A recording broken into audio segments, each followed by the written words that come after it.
Après une dispute, ma fiancée m'a envoyé un message, je vais dormir chez mon ex ce soir. Débrouille-toi avec ça. Alors je me suis débrouillé. Le lendemain matin, je l'ai vu complètement perdre la tête. Salut, Reddit. Par où commencer? Rire, celle-là, c'est un sacré désastre. Installez-vous confortablement avec du popcorn. J'ai 29 ans. Je suis un homme. Électricien syndiqué, je gagne bien ma vie. J'ai mon propre appartement au centre-ville. Je conduis un pick-up correct. Je suis avec Madison, 26 ans, depuis presque 3 ans. Elle est responsable marketing de contenu, gagne bien sa vie, et elle est attirante. Pendant longtemps, nous étions le couple que tout le monde enviait. Les 2 premières années, c'était solide. Elle avait son propre appartement de l'autre côté de la ville. On partageait toujours tout à parts égales. Elle n'a jamais agi comme si je lui devais quoi que ce soit. Indépendante, drôle, incroyable au lit. On se charriait, on regardait le football ensemble. Elle m'aidait même à déplacer des meubles sans se plaindre du risque de se casser un ongle. Je croyais avoir trouvé ma partenaire pour la vie. Alors, naturellement, je l'ai demandé en mariage. Je l'ai emmenée dans ce steakhouse chic qu'elle adorait. Je me suis agenouillé. J'ai fait tout selon les règles. J'ai dépensé l'équivalent de 3 mois de salaire pour la bague, parce qu'elle laissait souvent entendre qu'elle voulait quelque chose qui rendrait ses amies jalouses. Elle a pleuré, dit oui et posté 17 stories sur Instagram. J'étais au sommet, et c'est là que tout a commencé à s'effondrer. C'était comme si la bague avait déclenché un interrupteur dans sa tête. D'un coup, elle s'est mise à parler de notre argent au lieu de partager les factures. Elle attendait que je paie absolument tout, parce que, c'est ce que fait un fiancé. Elle a arrêté de cuisiner, arrêté de nettoyer, et s'est mise à traiter mon appartement comme un hôtel gratuit. Elle a même eu l'audace de suggérer que je devais acheter un logement plus grand pour, quand on aurait des enfants.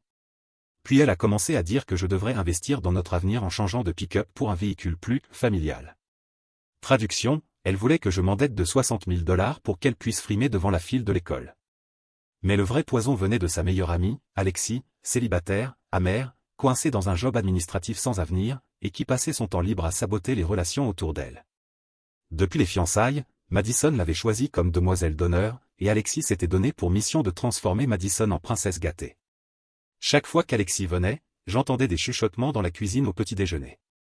Ensuite, Madison arrivait avec une nouvelle exigence.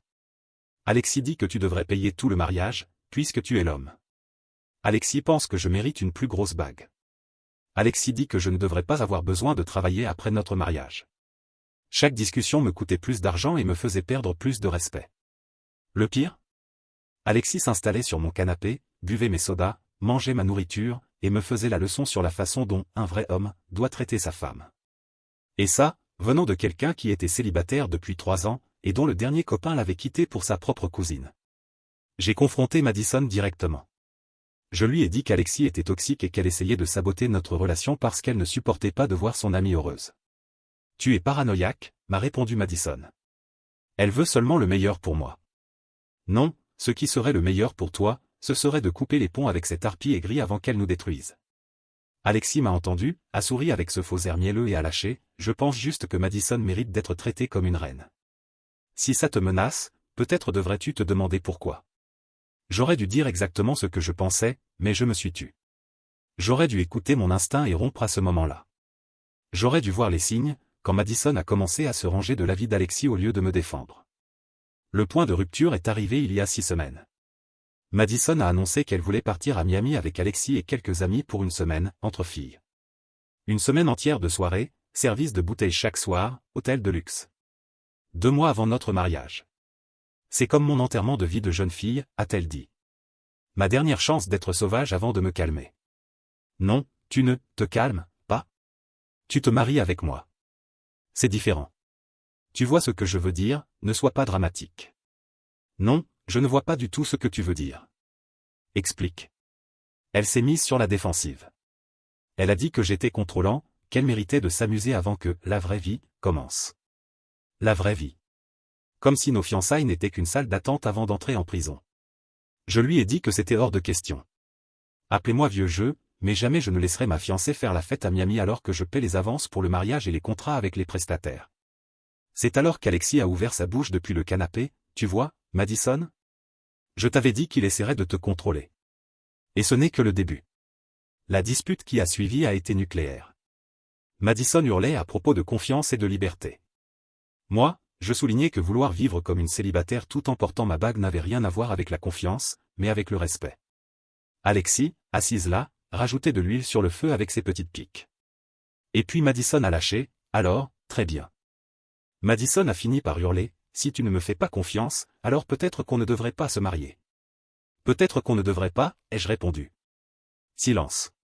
Comme si elle attendait que je m'écrase et que je m'excuse. Quand je ne l'ai pas fait, elle a attrapé son sac et claqué la porte. Elle n'est pas revenue cette nuit-là, ni la suivante. J'ai supposé qu'elle était chez Alexis, espérant que je rampe jusqu'à elle pour lui présenter des excuses et autoriser son escapade à Miami. À la place, j'ai continué ma vie, je suis allé bosser, je me suis entraîné, j'ai commandé à manger et j'ai dormi comme un bébé. Si elle voulait me tester, elle avait choisi le mauvais gars. 3 ans comme électricien, ça apprend la patience et la résolution de problèmes. Le mercredi soir, j'ai découvert exactement où elle passait ses nuits. J'étais tranquillement installé sur le canapé, à regarder le match des Celtics, profitant de la paix et du silence, pas d'Alexis qui murmure son poison dans la cuisine, pas de petites piques passives-agressives sur le fait que je ne fais jamais rien de romantique.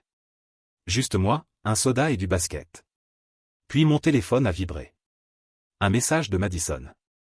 Je dors chez Austin ce soir. Débrouille-toi avec ça. Austin. Son ex de la fac.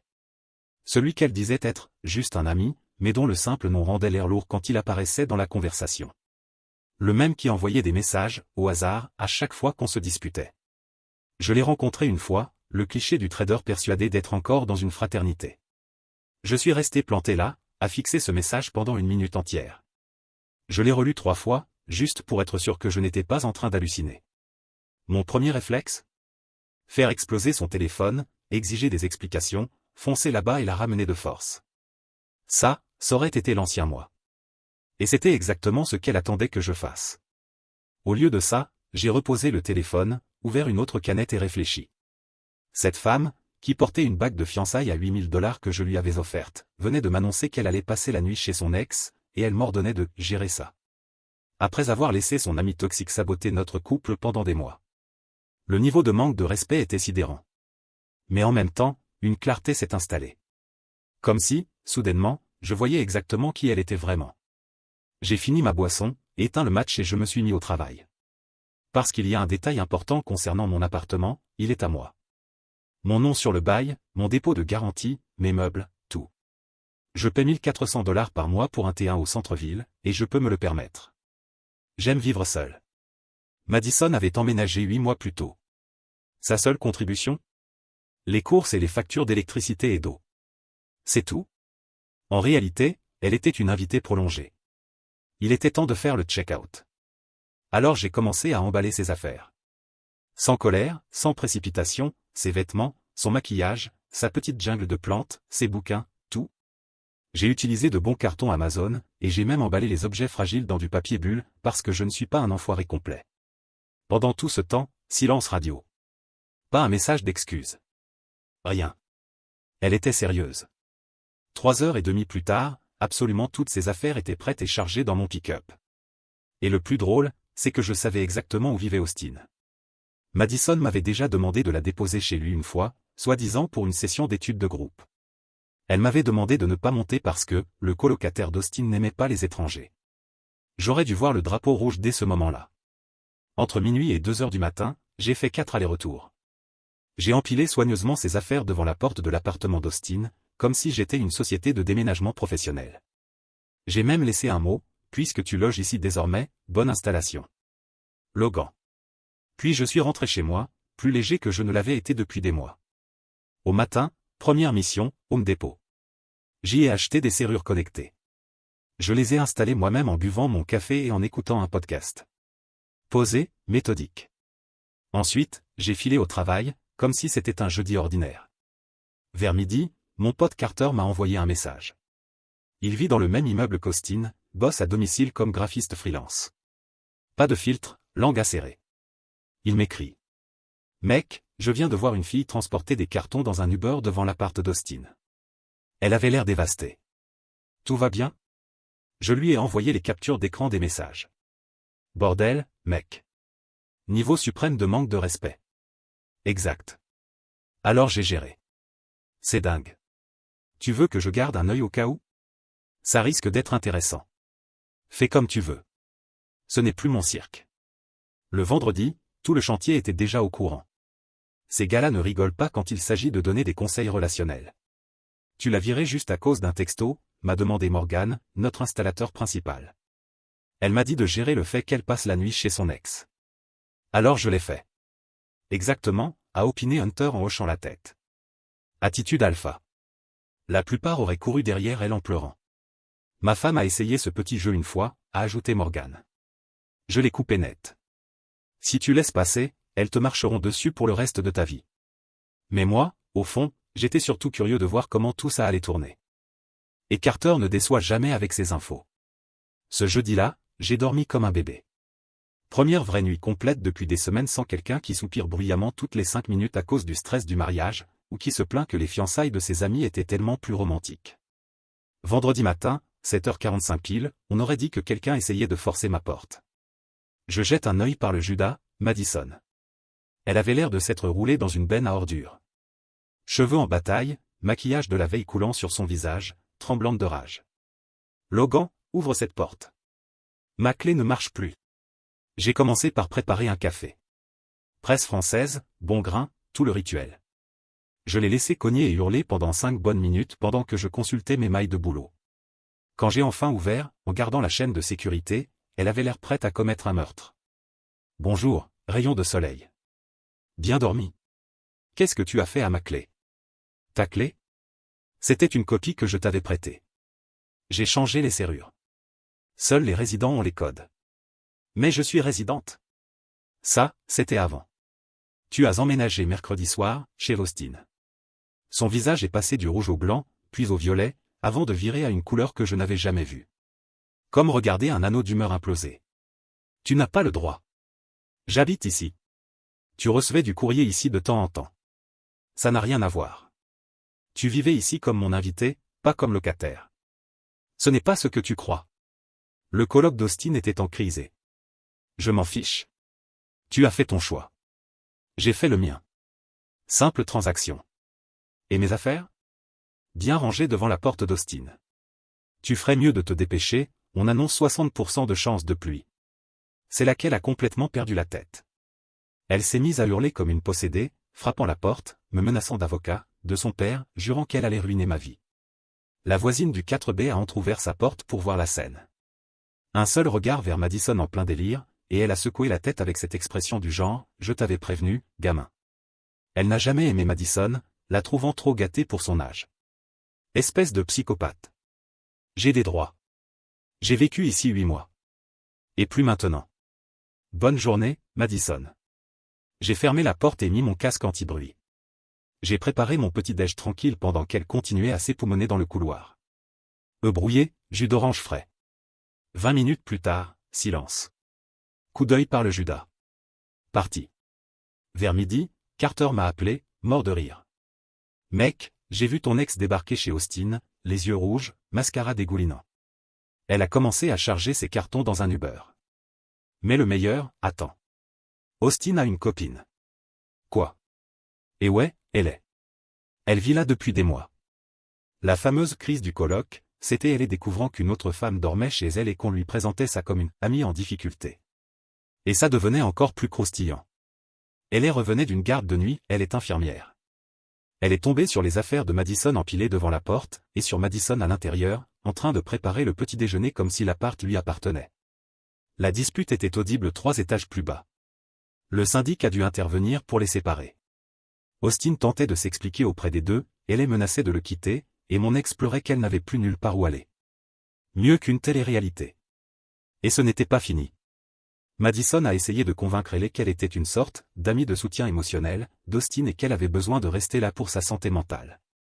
Elle lui a répondu que si elle ne disparaissait pas dans les 5 minutes, elle appellerait la police. Et maintenant, elle est où, ai-je demandé. Alexis est venu la chercher dans sa vieille caisse pourrie. Mais elle a fait promettre à Austin que si Madison repointe le bout de son nez, il appelle direct la police. C'est pas une rigolote. Mais moi, je sentais bien que ce n'était que le début.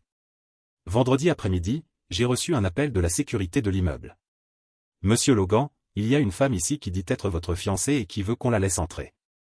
Ce n'est plus ma fiancée. Ne la laissez pas monter. D'accord, mais, elle est assez agitée. Elle fait un scandale dans le hall, prétend que vous lui volez ses affaires. Pas mon problème. Merci, Sydney. Mais le samedi, on est passé à un autre niveau de folie.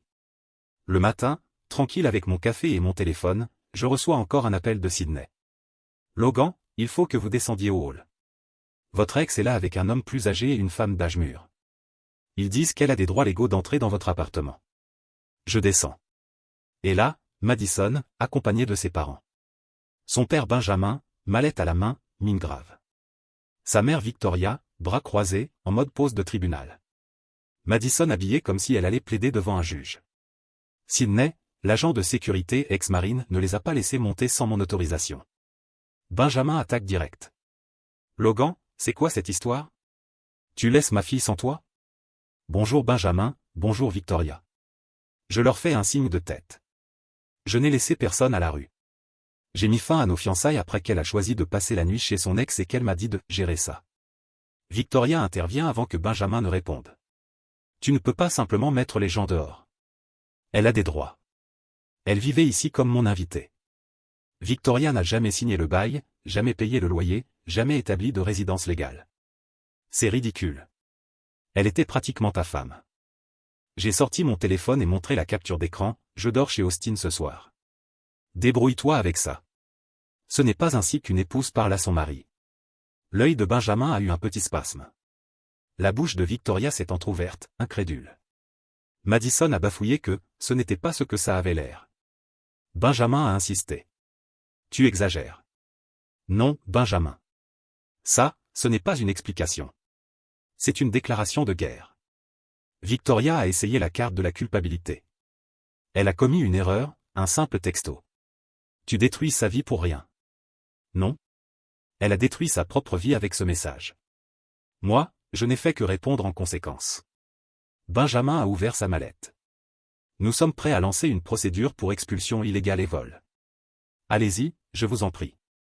J'adorerais montrer au juge le message où votre fille m'annonce qu'elle loge ailleurs, ainsi que les vidéos de surveillance où l'on me voit déplacer calmement ses affaires. Je peux aussi fournir les preuves qu'elle n'a jamais été sur le bail, n'a jamais reçu de courrier ici et n'a jamais établi de résidence légale. La mallette est retournée sur la table. Benjamin a compris qu'ils étaient coincés. C'est alors que Madison a tenté la manipulation. Les larmes ont commencé à couler, sa voix est devenue tremblante, presque suppliante. Chérie, s'il te plaît, c'est insensé. C'était juste une erreur, un message. On peut arranger ça. On vient justement d'arranger ça. Tu es libre d'aller où tu veux, et moi je suis libre de quelqu'un qui pense que « débrouille-toi avec ça » est une façon acceptable de parler à son fiancé. Je ne voulais pas dire ça comme ça. Bien sûr. Victoria est devenue écarlate de colère. Tu es cruel. Elle est dévastée. Regarde-la. Je l'ai regardée. Ce que j'ai vu ressemblait à un raton laveur en pleine crise. Trop tard. Les gens font des erreurs. Et certains ont des conséquences, Victoria. Voilà à quoi ressemblent des conséquences. Victoria s'est tournée vers Sydney, le gardien de l'immeuble. Vous entendez? Il est abusif. Vous devez nous laisser monter. Sydney, impassible. Madame, ce que j'ai entendu, c'est un homme qui exerce son droit légal de retirer quelqu'un de son propre appartement. Et si vous continuez à crier, j'appelle la police. Benjamin a compris qu'il n'obtiendrait rien. On s'en va, Madison. On trouvera une autre solution. En partant, j'ai entendu Victoria murmurer furieusement. Je n'arrive pas à croire que tu ne l'obliges pas à te donner de l'argent. Et Madison de répondre. C'est à lui de s'occuper de moi. C'est ce que font les hommes. L'expression de pur choc sur le visage de Benjamin en entendant l'égoïsme de sa fille valait tout ce que j'avais traversé. Mais le dimanche, elle a dégainé l'option nucléaire. Et là, je n'ai plus trouvé ça drôle du tout. Dimanche matin, je me suis réveillé avec 17 appels manqués de numéros inconnus. Pas Madison, je l'avais bloqué après l'épisode du hall. C'étaient des amis communs, tous posant la même question. Qu'est-ce qui se passe, bordel? Je vais voir sur les réseaux. Et là, une véritable œuvre d'art dramatique. Madison avait posté sur Facebook une histoire en 3 paragraphes expliquant qu'elle avait été soudainement abandonnée par quelqu'un en qui elle avait totalement confiance. Que j'étais devenu contrôlant et abusif après les fiançailles. Qu'elle était sans abri, terrorisée par mes tendances violentes. Elle a même inventé des absurdités disant que j'espionnais son téléphone et l'isolais de ses amis. La vraie victime, c'était elle. Évidemment, Alexis menait la danse dans les commentaires, comme une manager de crise en panique. J'ai toujours su qu'il avait des problèmes de colère. Madison est tellement courageuse de dénoncer ça. Logan nous a tous trompés, mais moi je ne lui ai jamais fait confiance. L'effet boule de neige battait son plein, ces petits singes de volière m'insultant de tous les noms possibles. Mais Alexis a commis sa première erreur. Elle a fait son propre post sur Facebook, expliquant qu'il fallait soutenir les survivantes, et qu'elle avait toujours vu des signaux d'alerte avec moi. Elle a publié des photos de nos sorties à 4, avec des légendes du genre « J'aurais dû la protéger de ce monstre ». Je n'ai répondu qu'une fois, un simple screenshot du message de Madison, suivi de ma courte réponse. Rien de plus. Les preuves parlaient d'elles-mêmes. Et la marée a commencé à tourner dans les commentaires. Mes amis demandaient du contexte. Les siens exigeaient que je raconte ce qui s'était vraiment passé. Puis la copine d'Austin a lâché une bombe nucléaire. Donc c'est pour ça que tu as débarqué dans mon appartement avec des cartons, en disant être la copine d'Austin, alors que j'étais littéralement là, après que tu as passé la nuit sans être invité? Le post a disparu en 10 minutes, mais les captures d'écran, elles, restent éternelles. Une cinquantaine de personnes les avaient déjà enregistrées. Alexis s'est alors transformé en pitbull sur son propre profil, affirmant que je manipulais la narration, et que je gaslightais tout le monde. La fille avait totalement perdu les pédales. Pause rapide, les amis. YouTube vient de lancer une nouvelle fonction, Hype. Si vous êtes accroché à cette histoire, cliquez sur le bouton Hype. Ça montre à YouTube que cette vidéo mérite d'exploser et ça garantit que des histoires encore plus folles arrivent jusqu'à vous. Merci pour le soutien. Bref, retour au chaos. Lundi, j'ai eu droit à la welfare check. 2 policiers frappent à ma porte, l'air blasé. Monsieur, nous avons reçu un appel concernant une personne menaçant de s'automutiler à cette adresse. Laissez-moi deviner, mon ex-fiancé. Nous ne pouvons pas révéler qui a appelé. Mais oui. Je les ai invités à entrer. J'ai fait du café. J'ai montré aux policiers l'échange de messages. J'ai expliqué la chronologie, voilà. Elle a annoncé qu'elle allait dormir chez son ex. J'ai emballé ses affaires, je les ai déposées là-bas. Et maintenant elle dit que je suis en plein délire. C'est bien ça, officier. Vous vous sentez bien? Avez-vous des pensées de vous faire du mal ou de faire du mal à quelqu'un? Je ne me suis pas senti aussi bien depuis des mois. Je suis juste agacé qu'elle gaspille votre temps et des ressources publiques avec de fausses déclarations. Ils ont noté l'appel comme malveillant et m'ont averti qu'elle pourrait aller encore plus loin. L'un d'eux m'a dit. On voit ça tout le temps. Quelqu'un fait de mauvais choix, fait face aux conséquences, puis essaie d'utiliser le système comme une arme. Gardez toute la documentation à portée de main. Un conseil avisé. Mercredi matin, j'ai réalisé que ce n'était plus seulement du drama mesquin. Je reçois une alerte de mon service de surveillance de crédit, tentative d'ouverture d'un compte en utilisant mon numéro de sécurité sociale. Quelqu'un a essayé d'ouvrir une carte de magasin à mon nom.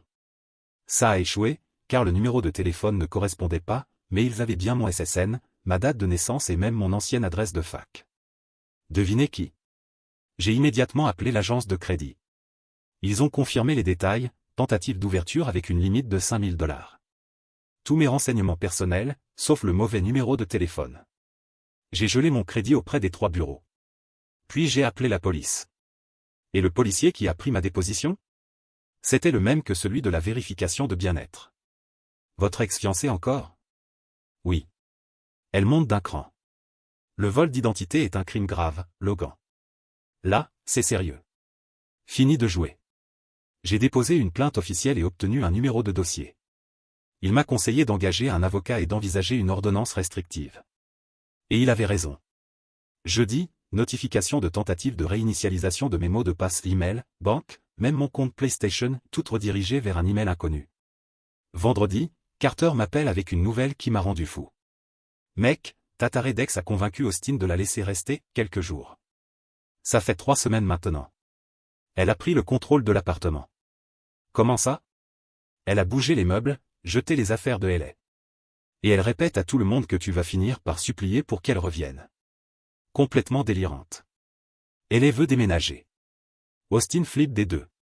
Ah, et elle a essayé de commander pour 300 $ de courses livrées chez eux avec TA carte de crédit. Quoi? Un livreur est arrivé avec des sacs pleins de produits bio hors de prix. Austin n'y comprenait rien. Ils ont appelé le numéro de la commande, c'était ma carte. Austin a refusé la livraison et signalé la fraude au magasin. Un autre crime à ajouter au dossier. Mais attends, c'est encore mieux. Elle dit maintenant à tous les voisins qu'Austin est son nouveau copain et qu'ils travaillent sur leur relation.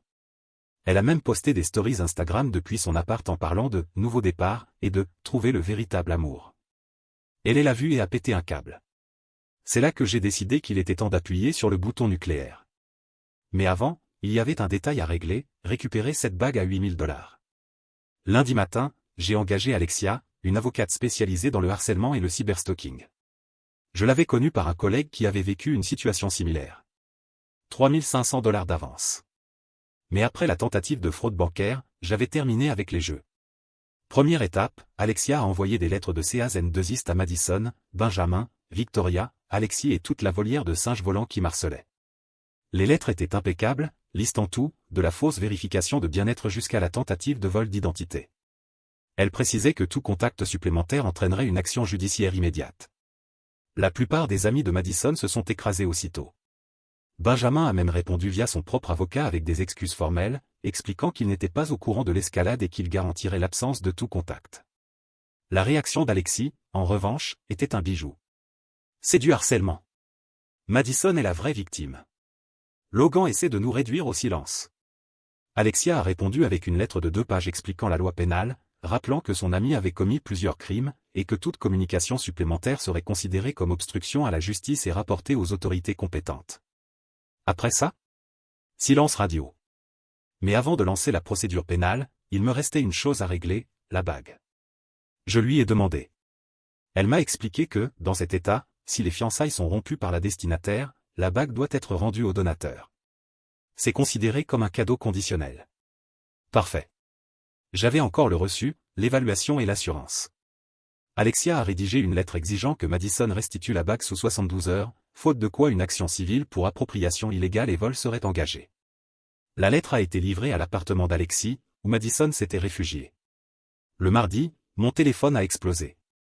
Madison avait réussi à se procurer un portable jetable et m'appelait de numéros différents, hurlant que la bague était à elle et que je n'avais aucun droit de la reprendre. Tu me l'as donnée.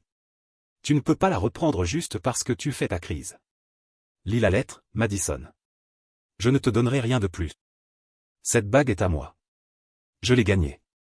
Gagnée comment? En m'ordonnant de gérer le fait que tu allais dormir chez ton ex? Sacré plan de paiement. C'est laquelle a vraiment perdu le contrôle. Elle s'est mise à hurler qu'elle allait me détruire, qu'elle ne rendrait jamais la bague, que j'étais un psychopathe de la lui réclamer. Très bien, on se verra au tribunal. Mercredi, Carter m'appelle pour me résumer la situation. Mec, ta folle d'ex est en plein meltdown. Elle hurle sur Alexis à propos de la bague, elle pleure, elle balance des objets. Alexis commence à en avoir marre de ces conneries. Comment ça? Apparemment, Madison traitait l'appartement d'Alexis comme un hôtel, bouffait toute sa nourriture, utilisait sa voiture sans demander, ramenait des mecs pour des dates de vengeance, et laissait le bordel partout. Alexis a fini par péter un câble et lui dire de grandir et de gérer ses problèmes comme une adulte. Oh non. La sororité craquait. Madison s'est mise à pleurer, disant qu'Alexis devait la soutenir et prendre son parti. Alexis a rétorqué que soutenir quelqu'un ne voulait pas dire nourrir ses délires. Elles se sont violemment disputées. Madison est sortie furieuse. Alexis a changé les serrures. Où est-elle maintenant? Retour chez papa et maman. Mais détail croustillant, Victoria a appelé Alexis en hurlant qu'elle avait abandonné Madison et ruiné sa vie. Alexis a répondu sur Facebook que Victoria ferait mieux de contrôler sa fille psychotique avant qu'elle ne finisse en prison. Le château de cartes s'effondrait. Jeudi, la nouvelle qui a illuminé ma journée. Le bureau du procureur va poursuivre, m'a dit Alexia. Multiples chefs d'accusation, vol d'identité, tentative de fraude, fausse déclaration et cyberharcèlement. Ils veulent l'arrêter quand? Demain matin. Et Logan, elle n'a toujours pas rendu la bague. Ça fait un crime de plus, vol de propriété au-dessus de 5 000 $. Noël en avance. Mais vendredi a apporté une surprise qui m'a rappelé que ce n'était pas fini. Au petit matin, Alexia m'appelle. Elle a été arrêtée. Multiples charges criminelles, plus le vol de la bague. Mais problème, elle prétend l'avoir perdue. Elle dit ne pas se souvenir où elle l'a mise. Soit elle ment, soit elle l'a vendue. Génial. Mon enquêteur vérifie les prêteurs sur gage et bijouterie locale. Si elle l'a vendue, c'est encore un crime. Samedi, Carter m'appelle, hilar. Mec, tu vas pas y croire. 2 patrouilles viennent de débarquer au complexe d'Alexis. Ton ex a été arrêtée alors qu'elle suppliait Alexis de la reprendre. Elle hurlait que tout ça était ma faute. Alexis disait aux flics qu'elle ne la connaissait même pas. La moitié du quartier regardait la scène. L'image était parfaite, ils l'ont embarquée dans la voiture, elle continuait de crier. Meilleur que Netflix. Et cerise sur le gâteau, Victoria est arrivée pile au moment où il partait. Elle s'est mise à engueuler Alexis en disant que tout était de sa faute. Alexis lui a claqué la porte au nez. 2 heures plus tard, Madison était officiellement inculpée. Audience de mise en liberté sous caution prévue lundi. Mais avec plusieurs chefs d'accusation et un schéma d'escalade, il y a de fortes chances qu'elle reste enfermée jusqu'au procès. Et vu son casier, elle risque entre 3 et 5 ans si elle est condamnée sur tout. Rien que le vol d'identité a une peine minimale obligatoire dans cet état. Le lendemain, la nouvelle s'était déjà répandue dans mon groupe d'amis. Mon pote Ethan m'a appelé, mort de rire. Mec, la moitié des gars de mon enterrement de vie de garçon ont entendu que Madison s'était fait coffrer. Mason dit que sa copine a vu sa photo de prison sur Facebook. Quoi? Et ouais. Alexis a posté la photo avec une histoire pleurnicharde sur le système judiciaire qui échoue aux femmes. Alexis a posté la photo mugshot? Ouais. Mais ça s'est retourné contre elle. Tout le monde commentait que Madison avait l'air folle et demandait ce qu'elle avait vraiment fait. Quand les gens ont cherché, ils ont trouvé les accusations, vol d'identité, fraude, harcèlement. Tout est public désormais. L'audience de lundi a été un cirque. Madison est arrivée en ressemblant à une sans-abri, cheveux sales, vêtements froissés, cernes creusées. Son avocat commis d'office a demandé une libération sans caution, prétextant qu'elle était une jeune femme traumatisée par une relation abusive. Bien sûr. Le procureur a déroulé la chronologie de ses crimes, fausses déclarations, vol d'identité, tentative de fraude, harcèlement malgré les CAN2istes, sabotage, vol d'une bague de fiançailles de $8 000. Le juge a regardé les preuves pendant 30 secondes. Caution fixée à $50 000. Remise du passeport obligatoire. Benjamin a dû hypothéquer sa maison pour la faire sortir. J'ai presque eu pitié pour lui. Victoria, elle, ne pouvait pas s'empêcher de lâcher des remarques sarcastiques dans la salle d'audience sur le fait que j'étais en train de détruire la vie d'une jeune innocente. Le juge a dû lui dire de se taire 2 fois. L'audience pour l'ordonnance restrictive a été encore meilleure. L'avocat de Madison a tenté la stratégie de la femme éplorée, arguant qu'elle était émotionnellement dévastée et ne réfléchissait pas clairement. Le juge n'a pas avalé ça. Résultat, ordonnance de restriction de 5 ans. Tout contact entraînerait une arrestation immédiate. Mais voici le détail croustillant, dans le monde du marketing de contenu, les nouvelles voyagent vite. Être arrêté pour des crimes numériques alors que ton travail repose sur la confiance digitale? Fin de carrière. Elle a été licenciée avant même d'avoir pu payer sa caution. Avec des accusations criminelles en suspens, elle s'est retrouvée sur liste noire dans toute l'industrie. Personne n'embauche quelqu'un qui risque la prison pour cyberharcèlement. 3 mois plus tard, elle était de retour chez ses parents, dans l'Ohio. À 26 ans, dormant dans sa chambre d'enfant, sans emploi, sous le coup de plusieurs chefs d'accusation, et toujours sans la bague. Mon enquêtrice l'avait retrouvée dans un prêteur sur gage du centre-ville, Madison l'avait vendu $2 000 2 jours après que je l'ai expulsée. Nous l'avons récupérée. Et elle a récolté une accusation supplémentaire pour vente de biens volés. Benjamin m'a envoyé un dernier message via ses avocats, un chèque de $6 200 pour couvrir toutes les dépenses frauduleuses et mes frais juridiques. Il y avait une note jointe, j'ai honte du comportement de ma fille et je veux réparer les choses. J'ai encaissé le chèque. Benjamin était un type correct, coincé avec une fille cauchemardesque et une épouse qui encourageait chacun de ses caprices. Le procès devait avoir lieu 6 mois plus tard, mais l'avocat de Madison a plaidé pour un accord. Résultat, 2 ans de probation, restitution complète, thérapie obligatoire de gestion de la colère, et l'ordonnance restrictive maintenue. Elle a accepté pour éviter jusqu'à 5 ans de prison. Je pensais que c'était fini. J'avais tort. 3 mois après le début de sa probation, j'ai commencé à sortir avec Savannah, une vétérinaire qui possède sa propre clinique. Brillante, indépendante, paie ses propres factures, et jamais elle ne m'a dit de gérer ça. C'est là que le harcèlement et la traque de Madison sont revenus en force.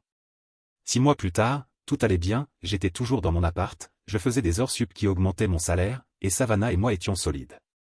Le cauchemar Madison semblait derrière moi, jusqu'à ce qu'elle découvre Savannah via les réseaux sociaux. Le harcèlement a repris.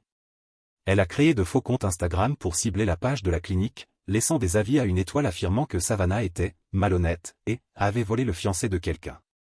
Savannah a tout géré comme une championne, capture d'écran, signalement, et elle m'a dit qu'elle ne laisserait jamais une folle pathétique contrôler notre relation. Mais Madison n'en avait pas fini. Elle a commencé à se pointer à la clinique de Savannah en prétendant devoir discuter de quelque chose d'important. La réceptionniste, qui avait vu les photos que je lui avais montrées, l'a reconnue et appelait la sécurité à chaque fois. Puis est venu le point de rupture, le mariage de notre ami commun, Ethan. J'hésitais à y aller, car il y avait une chance qu'elle apparaisse. Mais Savannah m'a convaincu que nous ne devions pas laisser ma psychotique d'ex dicter notre vie sociale. En plus, elle était censée être en probation et interdite d'entrer en contact avec moi. Carter nous a retrouvés là-bas. Il attendait ce mariage depuis des semaines, pas seulement parce qu'il est ami avec Ethan, mais aussi parce qu'il espérait exactement ce qui allait arriver. La cérémonie s'est bien passée. Le cocktail était parfait, bonne bouffe, meilleure boisson encore, et des gens que je n'avais pas vus depuis une éternité. Je commençais enfin à me détendre quand Carter a attrapé mon bras avec un sourire malicieux. « Mec, ne regarde pas tout de suite, mais devine qui vient d'entrer, complètement en vrac. » J'ai regardé quand même. Et la voilà, Madison, traversant l'entrée dans une robe froissée, visiblement ivre, probablement en ayant dormi dedans. « Oh, ça va être légendaire », a soufflé Carter en sortant son téléphone. « Je vais tout filmer. Ça va direct dans le groupe WhatsApp. » Elle m'a repéré à l'autre bout de la salle et a foncé droit sur moi, renversant un centre de table et écrasant le pied de quelqu'un au passage. « Logan » a-t-elle bégayé, assez fort pour que toute la réception entende. « Te voilà. Je savais que tu viendrais. » Les conversations se sont tues, les têtes se sont tournées, les téléphones se sont levés. Le DJ a même baissé la musique. « Pars. Il y a une ordonnance restrictive et tu violes ta probation. » « J'en ai rien à foutre de ton ordonnance. Je suis venu te parler pour que tu comprennes. » Savannah s'est approchée de moi, prête à intervenir. La sécurité commençait déjà à bouger, mais Carter a levé la main, il voulait voir la suite. « Comprendre quoi ?» ai-je demandé calmement. « Que j'ai fait une erreur. Que nous sommes faits l'un pour l'autre. Je te pardonne tout. La prison, les avocats, tout. On peut recommencer. » Le délire était hallucinant. Elle croyait vraiment que c'était romantique. « Madison, c'est fini. Ça fait plus d'1 an. Non? C'est toi qui es obstiné. » Elle lança un regard de pure haine vers Savannah. « Voilà ta pathétique remplaçante? Ton rabais? Elle n'est même pas si jolie. » C'est là que Carter fit un pas en avant, avec le plus grand sourire que je lui ai jamais vu. « Parfait. Madison, je te présente Savannah. Elle est vétérinaire, propriétaire de sa clinique, conduit sa propre voiture et n'a jamais commis de vol d'identité. Des standards de dingue, pas vrai? » Le public a adoré. Quelqu'un a même commencé à diffuser en direct sur Instagram. Le visage de Madison est devenu écarlate. « Merde. Vous ne savez pas de quoi vous parlez. C'est une sorcière qui m'a volé mon homme. » « Ton homme? » Carter a éclaté de rire. « Madame, c'est vous qui lui avez dit de gérer le fait que vous alliez dormir chez votre ex. On ne garde pas un homme comme ça. On se fout soi-même en l'air. » Et au moment parfait, 2 agents de sécurité sont arrivés. « Madame, vous devez partir immédiatement. »« Non, j'ai pas fini. Logan, s'il te plaît, tu dois m'écouter. Je t'aime. » Elle a tenté d'attraper mon bras. J'ai reculé. Les agents se sont rapprochés. « C'est du harcèlement. C'est illégal. Je vais vous poursuivre tous. »« Avec quel avocat ?» a crié Carter, tandis qu'il l'escortait vers la sortie. « Ton papa n'a pas déjà cramé toute sa retraite pour te sortir de prison ?» La foule était en délire. Même le marié et la mariée, depuis leur table d'honneur, essayaient de ne pas éclater de rire. Alors qu'il la traînait dehors, elle fit une dernière tentative désespérée. « Logan. Rappelle-toi de ce qu'on avait. Rappelle-toi à quel point c'était bien, avant que tu détruises tout. » Carter porta ses mains en porte-voix et cria. « Oui. La meilleure partie, c'est quand c'était oui qui a tout détruit. » La réception entière a explosé en rires et applaudissements. Quelqu'un a commencé à scander. « Défaite. Défaite. » Son dernier cri, alors que la sécurité la poussait dehors. « Je vous déteste tous. Savannah est moche et Logan est un loser. » La réplique finale de Carter a été parfaite. « Si c'était vrai, tu ne serais pas là à le supplier de revenir, chérie. » Tout ça a atterri sur les réseaux en quelques minutes. Le hashtag défaite a commencé à grimper en tendance locale, accompagné de la légende, quand le réel tourne mal. Lundi matin, c'était viral, plus de 200 000 vues. Ethan, le marié, est venu me voir plus tard dans la soirée. « Mec, désolé pour ce drame. Je ne pensais pas qu'elle oserait venir. Ce n'est pas ta faute. Merci d'avoir laissé la sécurité gérer ça. Tu plaisantes? C'était le meilleur divertissement qu'on pouvait espérer. Mon mariage restera gravé à jamais. Mardi matin, Alexia m'a appelé. Ton ex a violé l'ordonnance de restriction en public, devant une cinquantaine de témoins et avec vidéo à l'appui. Le procureur veut révoquer sa probation et l'envoyer directement en prison. Elle fait aussi face à de nouvelles accusations pour harcèlement envers ta copine. Tu veux poursuivre? Bien sûr. La dernière nouvelle que j'ai eue, elle purge actuellement 18 mois de détention au comté. Elle voulait que je gère ça. Je l'ai géré, mais à mes conditions. La leçon est simple, quand quelqu'un vous montre qui il est vraiment, croyez-le dès la première fois. Commentaire Monsieur Reddit. Voilà ce qui arrive quand une personne confond manipulation et amour. Madison pensait jouer la reine, mais au final elle a perdu son fiancé, son boulot, sa liberté et même sa dignité, pendant que Logan, lui, a simplement appris à gérer les choses à sa manière.